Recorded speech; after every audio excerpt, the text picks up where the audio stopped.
ഇന്ന് വലിയൊരു നേട്ടത്തിൽ തന്നെയായിരിക്കും വ്യാപാരം തുടങ്ങുക. 75ഓളം രാജ്യങ്ങൾക്ക് മേൽ US ഏർപ്പെടുത്തിയ പകരച്ചുങ്കം തൽക്കാലത്തേക്ക് 3 മാസത്തേക്ക് നിർത്തിവെക്കാനുള്ള തീരുമാനം വളരെ വലിയൊരു നേട്ടത്തിലേക്ക് US വിപണികളെ എത്തിച്ചിട്ടുണ്ട്. അതിനൊരു പ്രതിഫലനം ഇന്നിപ്പോൾ ഏഷ്യൻ വിപണികളിലും കാണാം. പല വിപണികളിലും വലിയ നേട്ടത്തിലാണ് വ്യാപാരം പുരോഗമിക്കുന്നത്. ഇത്രയേ ഉള്ളൂ കാര്യങ്ങൾ. കാരണം ഓഹരി വിപണിയെ സംബന്ധിച്ചിടത്തോളം ഒരു പ്രതീക്ഷയ്ക്ക് വക നൽകുന്ന ഏതെങ്കിലും തരത്തിൽ ഉള്ള ഒരു തീരുമാനമോ അല്ലെങ്കിൽ ഒരു നിർദ്ദേശം ഉണ്ടാവുകയാണെങ്കിൽ അത് തീർച്ചയായും വളരെ വലിയൊരു പ്രതിഫലനം വിപണിയിൽ ഉണ്ടാക്കും എന്നുള്ളതിൻ്റെ ഒരു തെളിവായിരിക്കും ഇന്നത്തെ വിപണികളിലെ ഒരു മുന്നേറ്റം കാണിക്കുക. എന്തായാലും ഇപ്പോഴത്തെ സാഹചര്യത്തിൽ ഇന്ന് വലിയ നേട്ടത്തിൽ വ്യാപാരം തുടങ്ങാനും ആ നേട്ടം നിലനിർത്താനും സാധ്യതയുണ്ട്.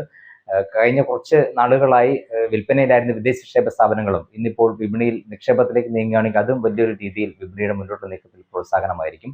സാങ്കേതിക നിലവാരങ്ങൾക്കൊന്നും ഒരു പ്രസക്തിയുമില്ലാത്ത രീതിയിലായിരിക്കും വിപണിയിലെ നീക്കം ഇന്നുണ്ടാവുക. അതിനിടെ ഇന്നലെ റിസർവ് ബാങ്കിന്റെ പണനയ അവലോകന യോഗം നടക്കുകയുണ്ടായി. ഏതാണ്ട് 0.25% നിരക്ക് കുറയ്ക്കാനുള്ള തീരുമാനം റിസർവ് ബാങ്കിന്റെ ഭാഗത്തുണ്ടായി. അതിന് വേണ്ട രീതിയിൽ ഇന്നലെ വിപണിയിൽ ഒരു പ്രതികരണം ഉണ്ടായതുമില്ല. അതിന് പ്രധാനപ്പെട്ട കാരണം 0.25% നിരക്ക് കുറവ് എന്നുള്ളത് വിപണിയിൽ ഓൾറെഡി ഉൾക്കൊണ്ടു കഴിഞ്ഞു എന്നുള്ളതാണ് അതിൻ്റെ ഒരു പ്രധാനപ്പെട്ട ഒരു കാരണം. അതുകൊണ്ട് തന്നെ അതിന് കാര്യമായ വിപണിയിൽ ചലനങ്ങൾ ഉണ്ടാക്കാനൊന്നും കഴിഞ്ഞില്ല. എന്തായാലും നിലവിലെ സാഹചര്യത്തിൽ ഈ ഒരു പ്രധാനപ്പെട്ട കാര്യം തന്നെയായിരിക്കും വിപണിയുടെ ഇനിയുള്ള നീക്കത്തിൽ നിർണായകമാവുക. 23,000-ന് മുകളിലേക്ക് ഇന്ന് വിപണി എന്തായാലും എത്തും. ആ ഒരു നിലവാരത്തിന് മുകളിൽ മുൻനിര സൂചിയായി നിഫ്റ്റിയിൽ വ്യാപാരം അവസാനിപ്പിക്കുമെന്ന് തന്നെയാണ് കരുതുന്നത്. ആ ഒരു നേട്ടത്തിലായിരിക്കും ഇന്ന് വ്യാപാരം തുടങ്ങുക.